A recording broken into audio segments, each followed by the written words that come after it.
Here we are. Look at this. Oh, hands are a bit stiff. We're playing 7 Days to Die in VR, obviously, because that is what we do.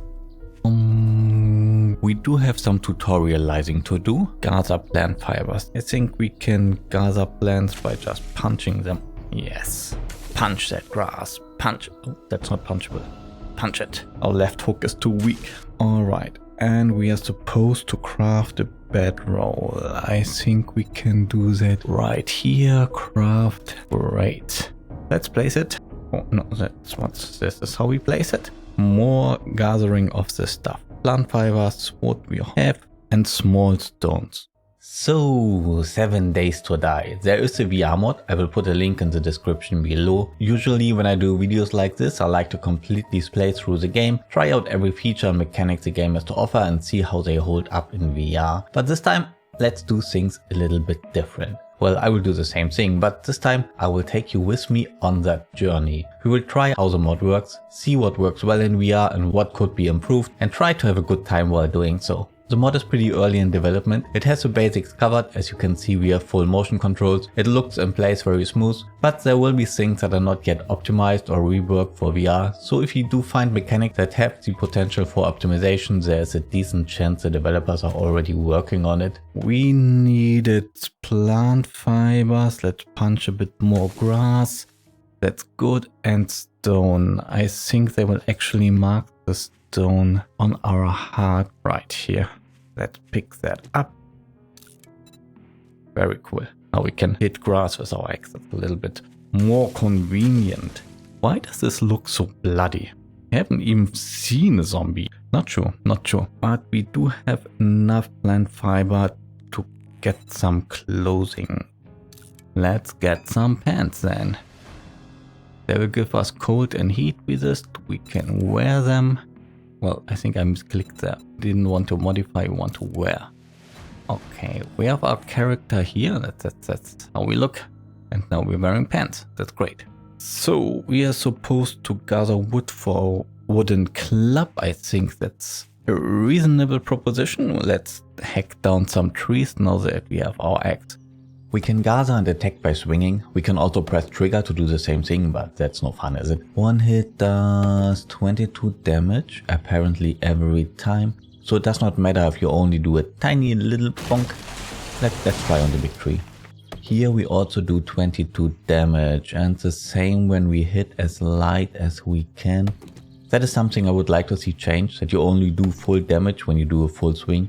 Let's see, can we cheese it?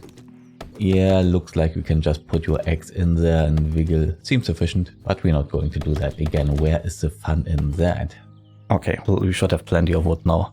59, that's so we can build a whole bunch of wooden clubs with that. Then let's do that. That thing also looks very bloody for some reason. Bow and arrows. Yeah, actually, that's a good idea. Let's get a bunch. Primitive bow. Arrows. Let's do 8. I think we can repair the axe only with a stone and it's good as new. So let's try the bow. For now there's no two-handed bow handling, unfortunately. You pull the trigger to ready your arrow, pull it again to draw the string. This will drain stamina, I think. It will, yes. And release to fire. It's okay, it works, but obviously two-handed bow handling would be far better. Craft a building block. We will actually do that later. No, we can't point on something on our quick bar to select this. There's a next item and previous item button. I guess that is the only way to cycle through our inventory item, but that's alright. I wanted to check out this building before we get on with our tutorial. So let's see what we have going on here. Oh, I did not see that guy at all. Let's bonk him over the head with our bonk stick. Seems to work out fine. Oh, loot. We have to look at our stamina. That is one thing. If you run out of stamina, you'll have a bad time. We have some shotgun shells. I think there's a way to transfer the whole stack. Yeah, there is. And I also think there's a way to get half stack. Yeah, the mod uses a lot of combinations of button presses. To transfer a whole stack, for example, you use your left grip and the A button, on the knuckles that is. And steroids. Okay, steroids give run speed. Might come in handy at some point. Might come in handy. There's another one. Oh, there's one in the toilet. No good. I knew that he would get up again. You'll always have to get them twice. Can we open that thing? Where's the entrance? Oh, here we go. Well, we didn't have to get this one twice. Yeah, I guess he died in a very unfortunate moment in his life. That door is locked. We might leave that locked and try to find a different entrance. I guess. Ooh, there's a vulture. Why is there a vulture? That's. No. Oh, that thing wasn't that bad. We should get some bones, some feathers, and I don't know what. Got some rotting flesh that gives a little bit of food and decreases health and the chance of dysentery. We might not want to eat that. But with every item you can check the recipes. Might be worth keeping some of this for a farm plot. That actually looks useful. I think we can make a knife out of bone. Let's do that. Because with a knife should be able to harvest dead animals more efficiently. Now let's get to looting. The destroyed workbench. What I really don't like that much is that the inventory when you're looting is like inside of the wall. I realized in editing that on a flat screen it actually does not look that bad because you don't have the depth information, but in VR the position of the window is in or behind the wall. That does not look too good. There are some options to customize the UI. Until now we have played with a mixed setting. There is no UI, which will basically get rid of the compass, the health and stamina meters and the quest log, but the inventory is the same as before, so it does not help with this issue. And I don't mind a bit of UI on screen. There's the option that everything is floating. That is very jittery. When you turn your head, it's kind of jumps, so we are not going to use that. And finally, there's the options to have everything on the wrist. This is the only option that actually removes the UI being in the wall while looting problem, so that's good. I like that a lot. The thing is, the compass, I would like to have the compass floating and maybe the quest log on our right hand as it was with the mixed UI, because like this it's a bit much, a bit cluttered, but still the best option, I think. Home Cooking Weekly. Learn to cook dozens of amazing meals and become a master chef.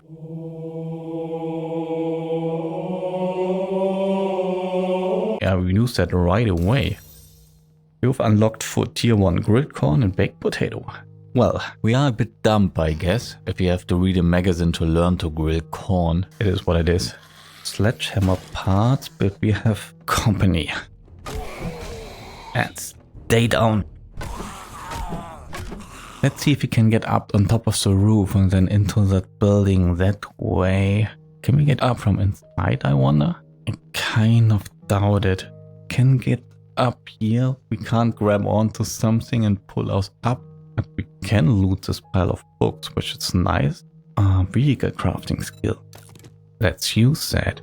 While we're here, we have our skills section. We have a lot of different perks that we can learn, but we don't have any points available yet.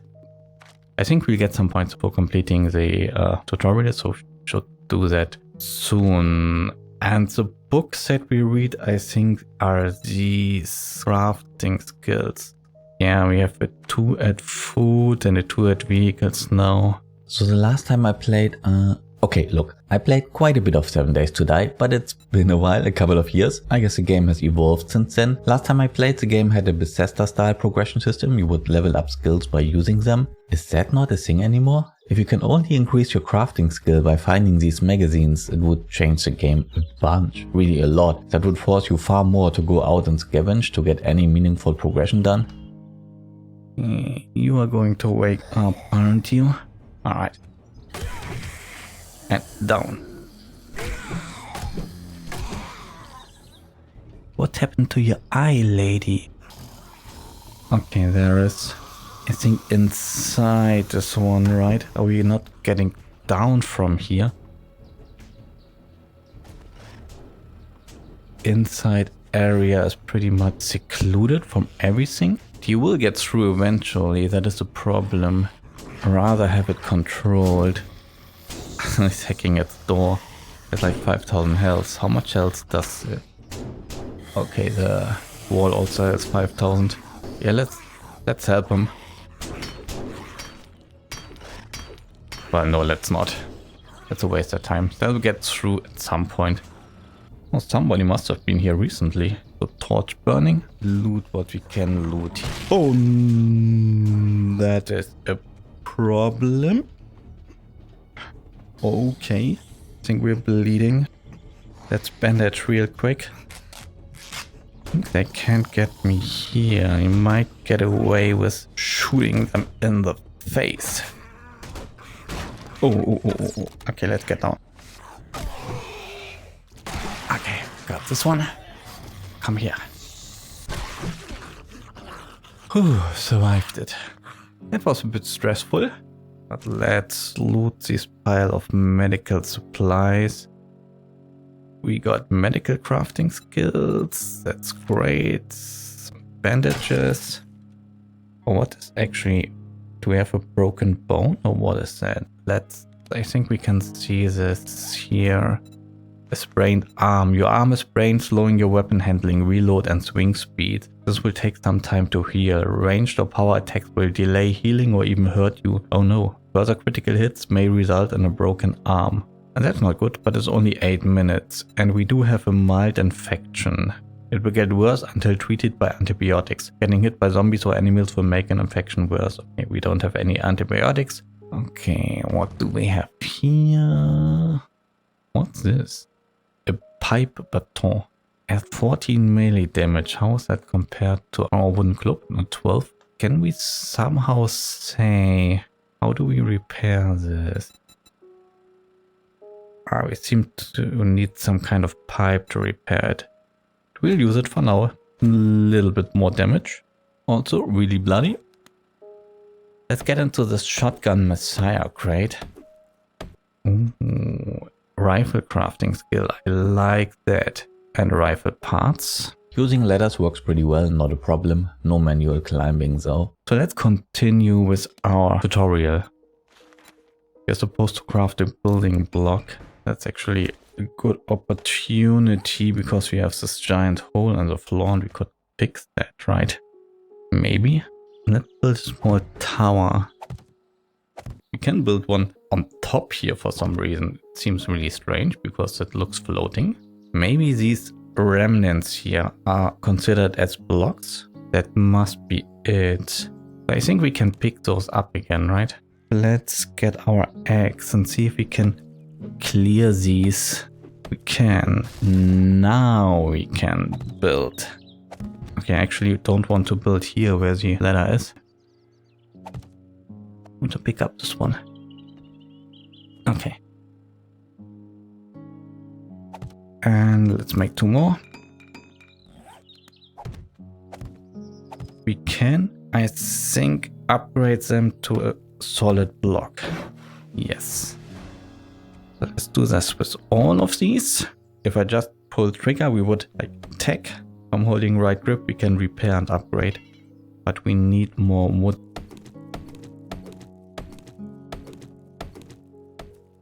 How much wood does it take? 8. Alright. Cool. We do have a floor.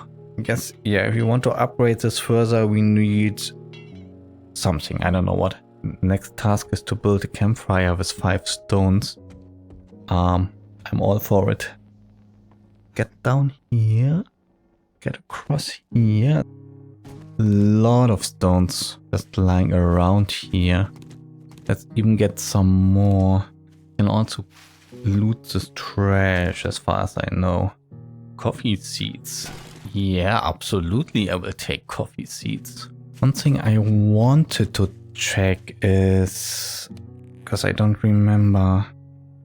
Let's put our arrows here, and if we craft stone arrows, let's craft 14. We have our crafting queue here. And if we exit the inventory, will you continue crafting? indeed. So we can just continue playing while crafting the arrows. That's pretty convenient. Let's try this bad boy here. We can sneak. Now we are sneaky. Maybe we can get a surprise attack. Don't want to mess with that fat guy over there. Ooh. Oh, he hit us. Okay. Do we have... didn't we loot the bandage somewhere? Yeah, here it is. Dang it, I think we scrapped it. Bleeding will stop in a second. Yeah, it's very hard to use your pointer while you have your weapon out, and you can change your weapon while you're in the menu here. Stone and something in a bottle. Nitrate powder, alright. Oh, they're good for gunpowder and antibiotics. Good to know, but we won't need that right now. Don't have the ability to craft gunpowder anyway. Can we craft something like a trapdoor? Let's do the campfire first. Oh, we used all our stones for the arrows. I'm stupid. Campfire. Let's put our campfire, I don't know, right here. This looks safe. You have proved to be capable with much potential. Definitely. You have marked your map with the nearest Rider River outpost location. There will you find a trader where you can buy and sell goods and trade stories with one of our friendly citizens. I think this guy will give us quests, which is a good thing. It's 500 meters in that direction. We do have a map, by the way. Traders to north. We can build a storage chest. No, we cannot because we don't have enough wood. Which side is front? Like this, right? So let's just dump a lot of stuff in there that we don't need immediately. That looks good. Wait a minute. This is a can of chili. Doesn't look like a can of chili to me. Nope. That's a bit disappointing. The same model for every food type. It's the same for every type of drink, I guess, right? I think we can see here how our food and water situation is. 50-57. So let's check. Water gives like 20 water. We might as well. No. We can't drink by doing a drinking movement, unfortunately. Just pull the trigger and that's it. Huh. Didn't you used to get the jar back? I remember as you could drink the water, then fill it up in like a pond, cook it, then repeat. But if you don't get the jar back, oh, let's check for the trapdoor. Wood door, wood cellar door, maybe the hatch. That looks good. It's not exactly what I wanted. If this radial menu here, let's get to the advanced rotation mode. Yes. Does this arrow mean that the hatch opens like this? Or does this arrow mean that the exit is there and the hatch opens like this? I guess that's the case, right? Let's try. Or it opens downwards. Okay, I didn't expect that. But that's good enough, I guess. Can we upgrade that? No, we can't because our axe is done. So I guess we should lay low for the night because zombies get unpleasant. And I'll see you guys again in the morning. I really enjoy the game so far. 7 Days to Die is a great fit for VR and the mod does a stellar job in making that happen. It has all the basics covered and provides a very solid foundation to build upon and convert more game mechanics to work better in VR. There's still some things to figure out. We are yet to try more weapons, see how firearms handle. We haven't seen vehicle interaction yet, that is something I'm excited about. Can't wait to play more. Hope you enjoyed this little peek into 7 Days VR. We will continue soon.